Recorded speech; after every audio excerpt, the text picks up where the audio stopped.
Salut, Alex vă vorbește. M-am gândit în sfârșit să fac un video cu mine vorbind pe canalul ăsta de YouTube, pentru că, după cum vedeți, am un canal de YouTube pe care nu l-am mai folosit de foarte mult timp și mi-am dat seama că am niște obiective pe care vreau să le realizez în viitor și cel mai probabil ăsta ar putea să fie un început.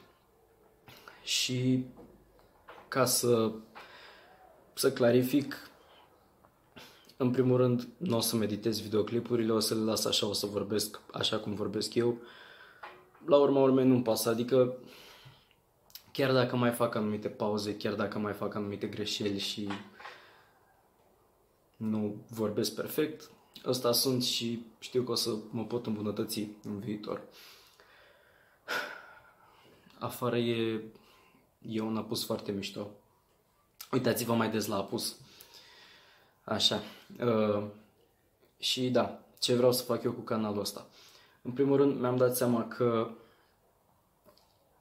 sunt destul de bun la a oferi sfaturi oamenilor și asta aș vrea să fac. Aș vrea să ofer sfaturi, să-mi împart ideile, să primesc și eu idei de la alții, pentru că n-am venit aici să fac pe deșteptul, nu mă cred vreun coach sau vreun guru sau ceva de genul, cel puțin nu momentan.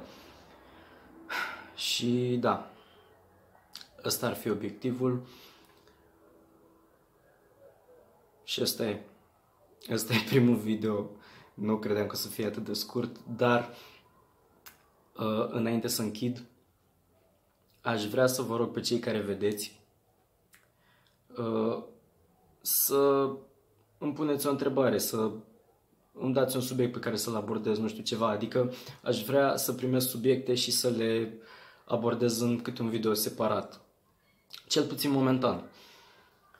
Și doar să-mi dau cu părerea, nu vreau să primez nimic controversat, nu vreau să mențin o părere cât mai neutră, pentru că nu caut să supăr lumea, să creez divergențe.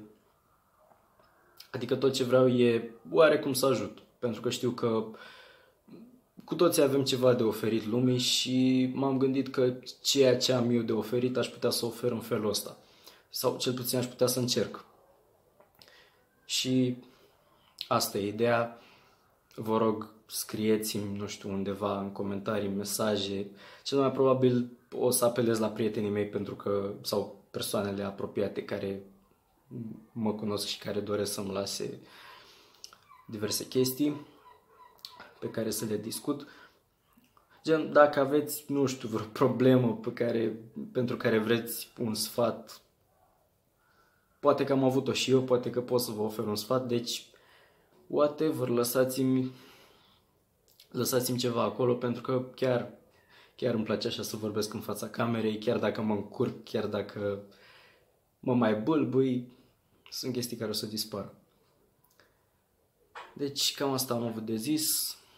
Să aveți o zi, o seară, o dimineață, nu știu când vă uitați, minunată. Și până data viitoare, beți suc. Terminat.